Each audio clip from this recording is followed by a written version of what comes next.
Hey y'all, it's Philip from PR Moves coming back at you with another video. I told you this video would be out this week. We're getting it done right now, and we're going to be doing a head coach ranking for the Chicago Bears. I know that currently the Bears have only interviewed Doug Peterson, and they're going to interview Brian Flores and Matt EBERFLUS, who will both talk about all three of those guys throughout this video. But I'm going to be looking at every guy that they are set to interview or have requested to interview. And I'm going to rank them from 9 to 1. I know that the GM hasn't even been hired yet. It'll probably be late in the next week before we have a GM. And then probably another week after that before we have a coach. And that's kind of interesting. But right now, I think it'd be interesting to look at why I believe some of these coaches would be good. So we're going to go through and do that and jump right in. Here we go.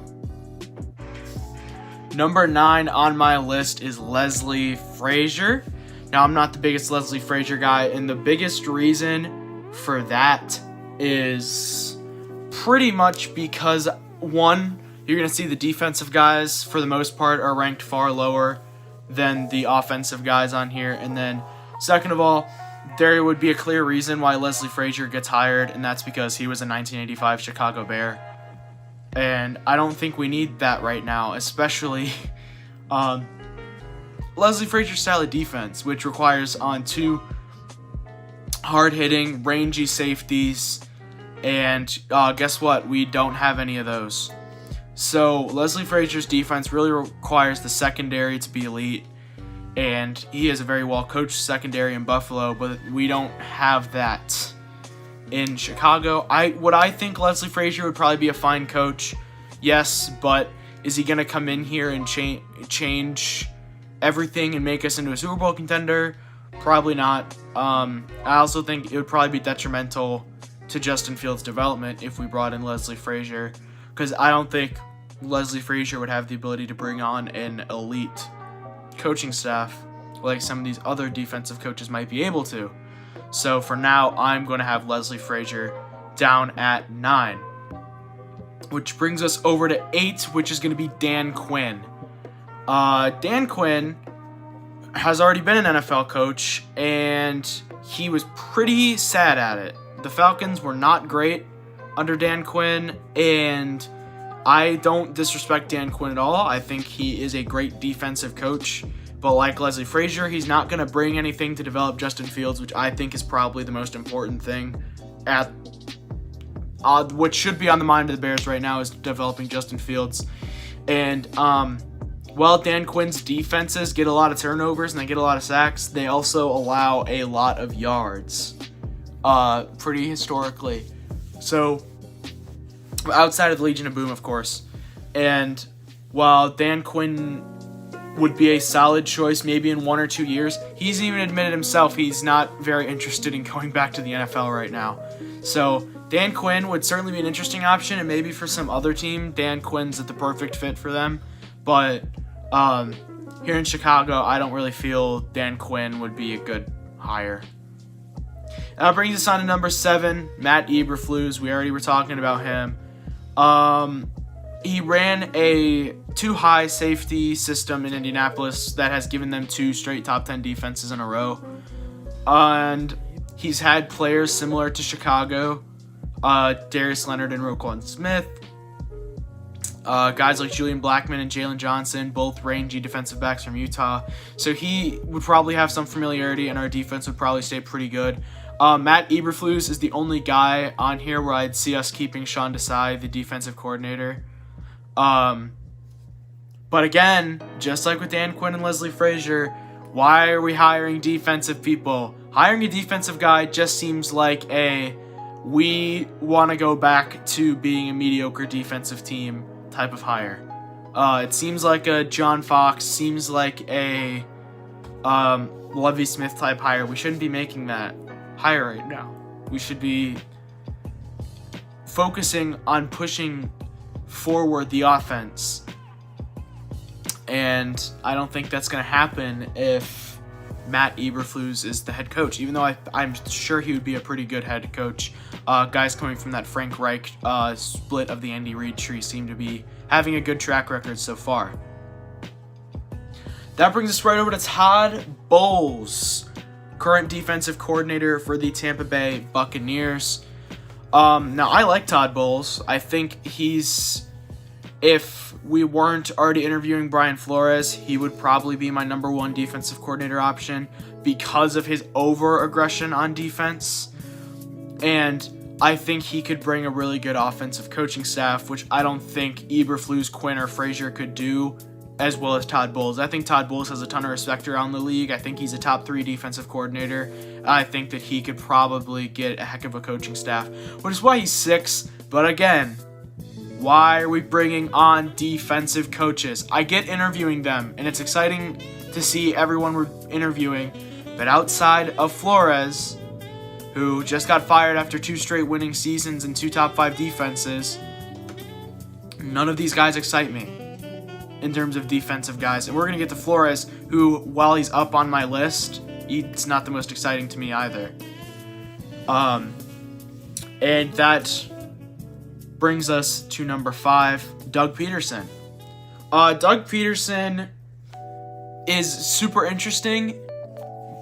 Bears have already interviewed him for the first time, which kind of pisses me off that we're interviewing our head coach before we have a GM even hired.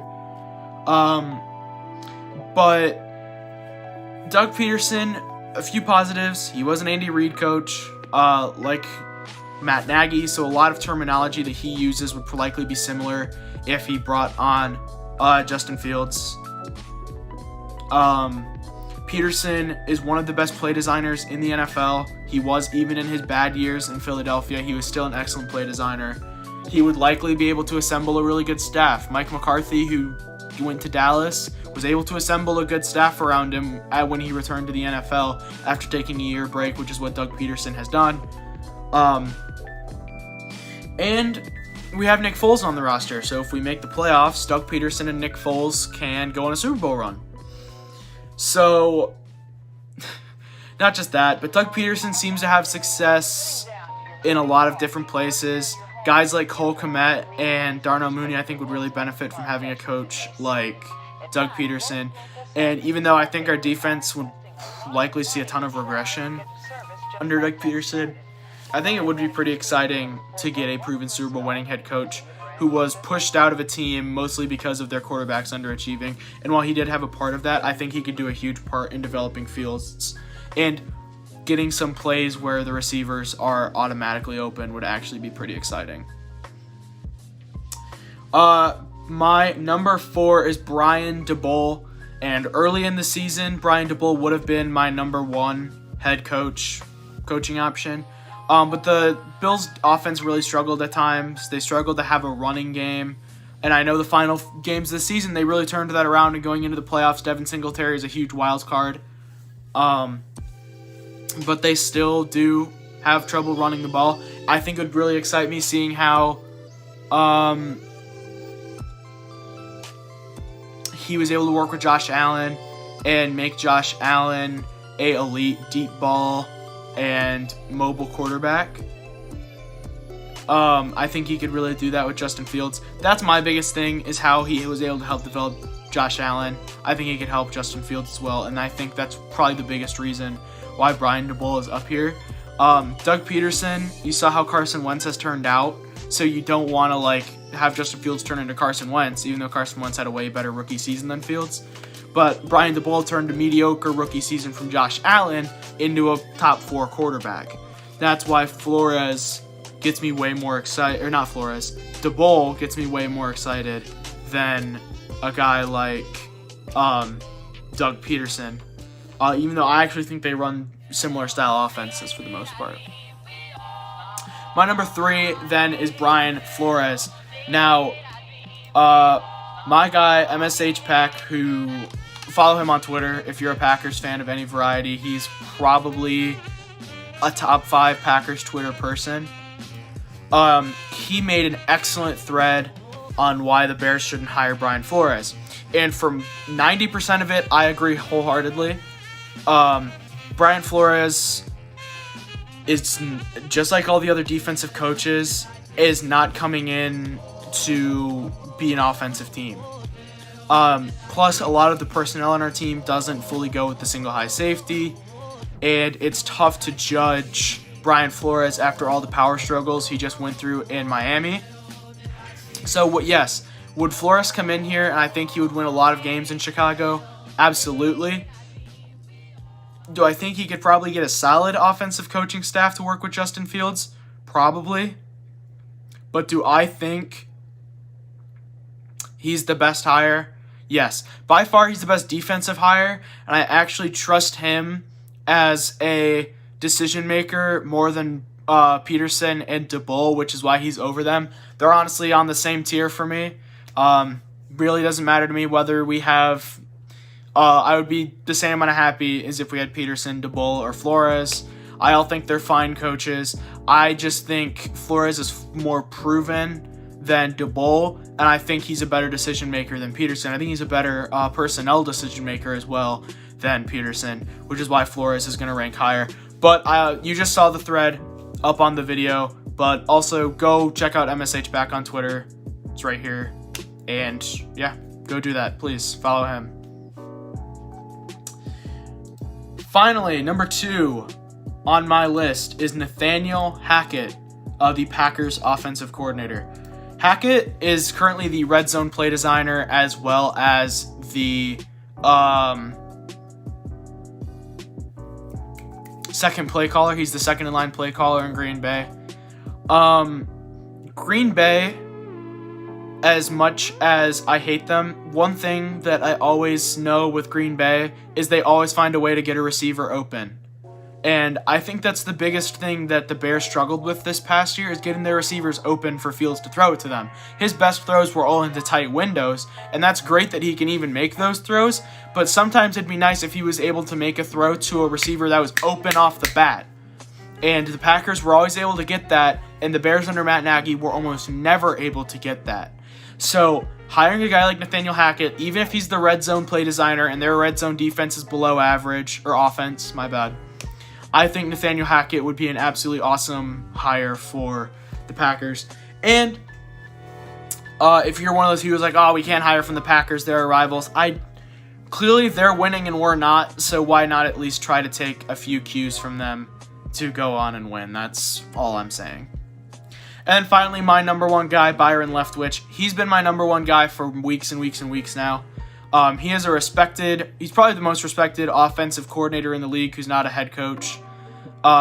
He knows how to run multiple systems. Depending on who is healthy on that Buccaneers offense, they can run the ball 35 times a game. You saw that against the Colts. And they can also throw the ball 50 times a game like you saw multiple times this year with Tom Brady. Now again, he has Tom Brady, but he also got 5,000 yards and 30 touchdowns and 30 interceptions from Jameis Winston. And he also happens to get a very good set of games out of Ryan Fitzpatrick. So he is not a offensive coordinator who is just there for Tom Brady.